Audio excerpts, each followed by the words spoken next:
देखिए, हम एक लोकतांत्रिक व्यवस्था के अंदर हैं और सब लोगों को इसके अंदर जो है पार्टिसिपेट करने की, compete करने की जो है एक आज़ादी है।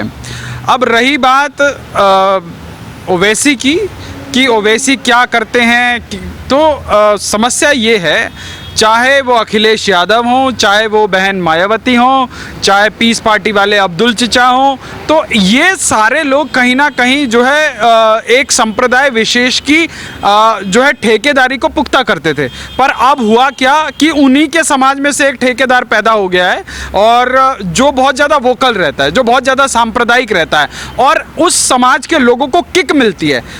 अब बेशक ओवैसी का बेटा खुद जो है लंदन में जाके पढ़ता हो, पर ओवैसी यहाँ के मुसलमानों के बच्चों को जो है मदरसों में पढ़वाना चाहता है, तो कहीं ना कहीं ये उस समाज के लोगों को इंस्टिगेट करता है। आपने इसका उदाहरण जो है बिहार के अंदर देखा होगा कि सीमावर्ती क्षेत्र के जो है 5 विधायक AIMM के चुन के आए हैं।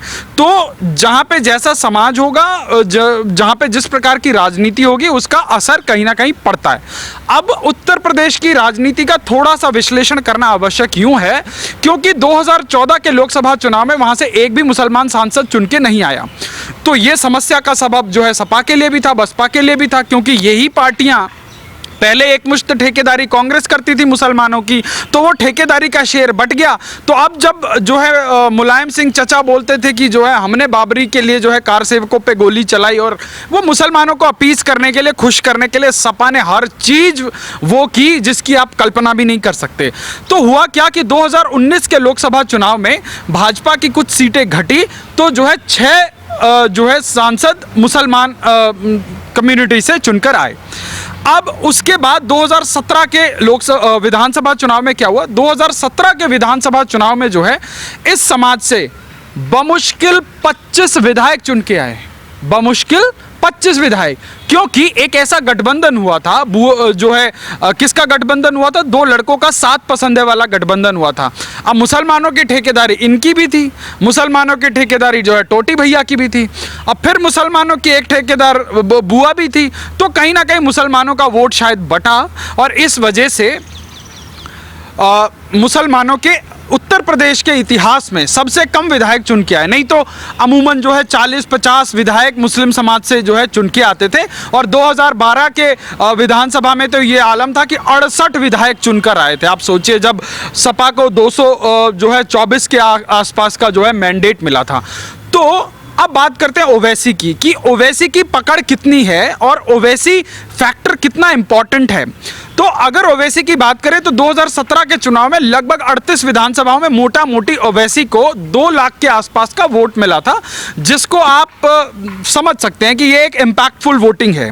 और उसके बाद अभी जो रिसेंटली पंचायत चुनाव हुए हैं, उन पंचायत चुनाव में लगभग 22 जो है पंचायत समिति के लोग AIMM समर्थित हैं और लगभग 50 जो है सीटों पर ये लोग रनर अप रहे हैं। तो अब जो मुसलमान वोट की जो है ठेकेदारी करते थे, जो लोग जो है मुस्लिम यादव कॉम्बिनेशन बनाते थे, जो लोग दलित मुस्लिम कॉम्बिनेशन बनाते थे, या जो सवर्णों और मुसलमानों का कॉम्बिनेशन बनाकर जो है परम्यूटेशन और कॉम्बिनेशन की राजनीति करते थे। देखो, आपको 2014 से इधर कितना पानी बह गया गंगा में, वो देखना समझना जरूरी है कि 2014 का चुनाव हुआ, कांग्रेस बिल्कुल तितर बितर हो गई। तो क्या होता है कि ये जितनी भी रीजनल पार्टी हैं, कहीं ना कहीं कांग्रेस की बनाई हुई रणनीति पर काम करने का जो है कहीं ना कहीं काम करती हैं। हुआ ये 2017 में जो है नए लड़कों का साथ किसी को पसंद नहीं आया, उसके बाद बुआ बबुआ की जोड़ी बनाई गई कि हाँ भैया मुस्लिम यादव और जो है दलितों का जो है पोलराइजेशन हो, और उसके बाद सवर्णों का वोट काटने का काम जो है कांग्रेस वोट कटुआ पार्टी की तरह करेगी और कहीं ना कहीं बीजेपी को नुकसान हो जाएगा। पर बीजेपी को नुकसान यूं नहीं हुआ क्योंकि उत्तर प्रदेश की जनता उस जात पात की राजनीति से ऊपर उठकर नरेंद्र मोदी की जो विकासवाद की नीति है उसको कहीं ना कहीं जो है आत्मसात कर चुकी थी, उनके नेतृत्व को स्वीकार कर चुकी थी। ऐसा एक जातीय समीकरण बांधने की कोशिश करते हुए भी ये लोग जो बीजेपी को नुकसान पहुंचाना चाहते थे वो नुकसान नहीं हुआ और कहीं ना कहीं ये लोग चारों खाने चित्त होते हुए नजर आए। तो अब ओवैसी यूं इंपॉर्टेंट हो रहा है क्योंकि क्योंकि ओवैसी कहीं ना कहीं एक सांप्रदायिक, एक हेट की राजनीति करते हैं, कहीं ना कहीं अपने समुदाय को पोलराइज करने की बात। आप ओवैसी की किसी भी विचारधारा में विकास नहीं पाएंगे। आप सिर्फ और सिर्फ हिंदुओं को गाली देना, हिंदुओं के जो है आराध्यों को, देवी देवताओं के बारे में उल्टा सुल्टा बोलना, और जिस देश में खाना उसी देश में गोबर करने की जो राजनीति है वो ओवैसी की राजनीति है। और वो उसके समाज के लोगों को बहुत रास आती है। उस समाज में चाहे पीएचडी किया हुआ हो, चाहे वो पंचर लगाने वाला हो, चाहे वो किसी भी सोच का आदमी हो, उस संप्रदाय विशेष के लोगों को ये राजनीति बहुत रास आती है। देश के प्रधानमंत्री कितना ही एक हाथ में कंप्यूटर और एक हाथ में कुरान की बात कर ले, कितना ही जो है सबका साथ, सबका विकास, सबका विश्वास की बात कर ले, ये बुरखे वाली जो है जो सेक्युलरिज्म वाली राजनीति है इस देश में, इन लोगों को सरकार सिर्फ और सिर्फ जो सरकार के वजीफे हैं, सरकार की योजनाएं हैं, सरकार की तरफ से जो सुख सुविधाएं जो है मुहैया कराई जाती हैं, बस उसकी मलाई चाटने के लिए इन लोगों को इस देश का कानून याद आता है। अदरवाइज इन लोगों को ये जो ओवैसी की राजनीति है ये बहुत पसंद आती है। और निश्चित रूप से जो आप कह रहे हैं, ये बुआ बबुआ और ऊपर से ये जो पप्पू भैया हैं दिल्ली वाले और ये जो पिंकी दीदी हैं, इन लोगों के पेट में मरोड़ उठाने के लिए काफ़ी हैं। देखिए, सवाल आपका अगला ये हो सकता है कि जी बंगाल में जो है सफलता क्यों नहीं मिली। तो बंगाल में ममता बनर्जी ने एक ऐसी फील्डिंग लगा रखी थी शायद जिसकी भनक भाजपा को भी नहीं लगी। क्यों नहीं लगी?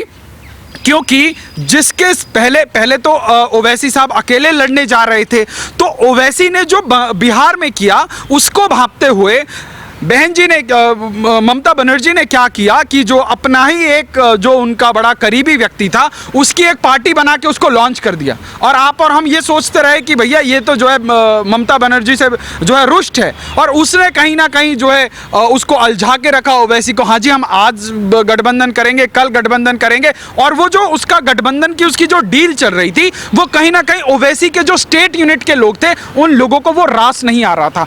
तो जब आपकी पार्टी का कैडर, आप किसी भी गठबंधन के लिए उसको विश्वास में नहीं लेंगे और आप ट्रैप में फंस जाएंगे, तो वहां पर ओवैसी कुछ भी नहीं कर पाया, क्योंकि वो ऑलरेडी जो पूरी की पूरी स्क्रिप्ट थी, पूरे बंगाल इलेक्शन में स्क्रिप्ट ममता बनर्जी की चल रही थी और पार्टियां सिर्फ उसको फॉलो कर रही थी, चाहे वो कांग्रेस हो, चाहे वो कम्युनिस्ट हो, और भाजपा जो है उस जाल में फंस रही थी। तो अल्टीमेटली जो वहां पर नो शो था AIM का, वो कहीं ना कहीं उसी की स्क्रिप्ट पे, ममता बनर्जी की स्क्रिप्ट पे चल रहा था। और कांग्रेस वाले लोग 44 से 0 होकर, कम्युनिस्ट वाले लोग 32 से 0 होकर आज भी कहीं ना कहीं जो है वहां मुजरा करने का काम कर रहे हैं। तो ये राजनीति कौन कर रहा है और राजनीति का शिकार कौन हो रहा है, ये समझना बहुत ही जरूरी है। अच्छा, ओवैसी की पार्टी के एक नेता है, वो कह रहे हैं कि अब की बार उत्तर प्रदेश में या तो मुख्यमंत्री या उप मुख्यमंत्री वो हमारा होगा। उन्होंने तंज कसा है कि जो 7-8% वाले मुख्यमंत्री बन सकते हैं, तो 20% वाला मुख्यमंत्री क्यों नहीं बन सकता?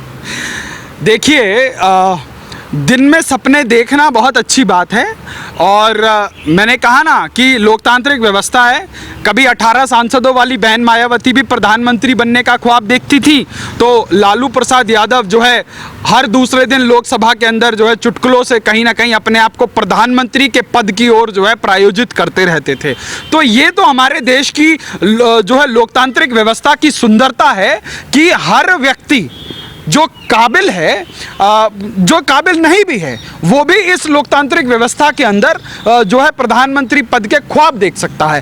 ख्वाब देखना बुरी बात नहीं है, परंतु उस ख्वाब को हकीकत में बदलने के लिए it takes hell lot of efforts. आपको बहुत मेहनत करनी पड़ती है, आपको जात बिरादरी से ऊपर उठना पड़ता है। अगर इस देश के किसी मुसलमान नेता इस मुगालते में जीतते हो कि वो सिर्फ अपने संप्रदाय के वोटों से सांसद या विधायक बनते हो, तो ये उनकी बहुत बड़ी भूल है, क्योंकि उनके सांसद और विधायक बनने में उनकी इस समाज के अंदर तमाम हिंदू और जो है अन्य संप्रदाय के लोगों का भी उतना ही कंट्रीब्यूशन होता है। पर इन लोगों की आइडियोलॉजी क्या है कि हाँ, जहाँ पे हमारा वर्चस्व है, जहाँ पे हमारा जो है प्रतिनिधित्व या जो हमारा जो जनसंख्या का घनत्व जो हमारा बढ़ जाता है, कहीं ना कहीं हम उसको जो है पॉलिटिकली कैपिटलाइज कर सकें। आज उत्तर प्रदेश के अंदर 19%, 20% के आसपास जो है मुस्लिम समाज है।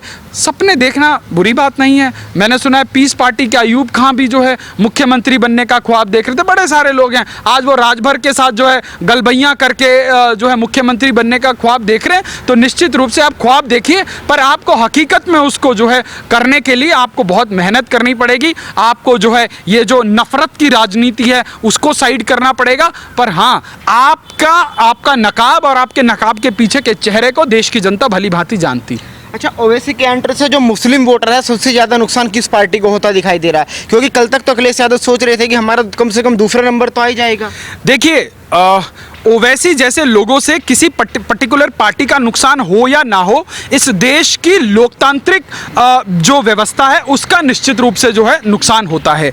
क्योंकि ये वो लोग हैं जो अपनी पार्टी में ही मुस्लिमीन की बात करते हैं और चोगा जो है ये लोग सेक्युलरिज्म का ओढ़ते हैं। और उसके बाद इनको चाहिए कि इस देश का जो है सबसे सहिष्णु हिंदू सेक्युलरिज्म की बात करे। पर ये जहां पर 20% से ऊपर हो जाएंगे, ये वहां शरिया की बात करेंगे, वहां पर ये जो है आसमानी किताब की बात करेंगे और ये जो है हर संभव अपना एजेंडा लागू करने की बात करेंगे। तो ये 2 वे ट्रैफिक है और इन लोगों का सिंपल सा लॉजिक है, इनका 1 वे ट्रैफिक चलता है और तो ये कभी भी संभव नहीं है।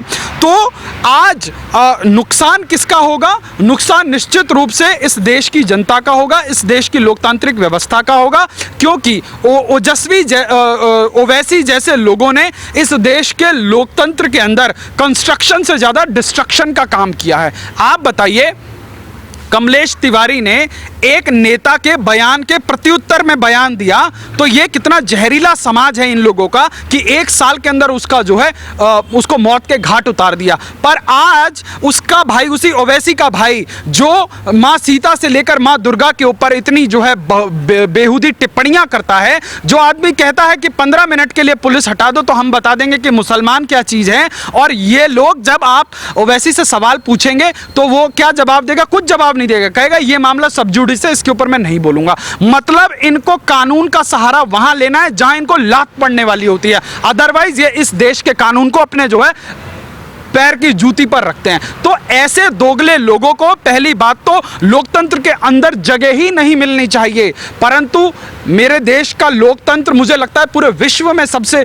फ्लेक्सिबल लोकतंत्र है। आज इस लोकतांत्रिक व्यवस्था के अंदर वो लोग आते हैं, इसी देश के लोकतांत्रिक व्यवस्थाओं को गाली देते हैं, इसी देश के लोकतंत्र की चौखट पर जो है वो चुन के जाते हैं और उसके बाद देश के संविधान का जो है मजाक उड़ाते हैं। ये आयरनी है मेरे देश के लोकतांत्रिक व्यवस्था में।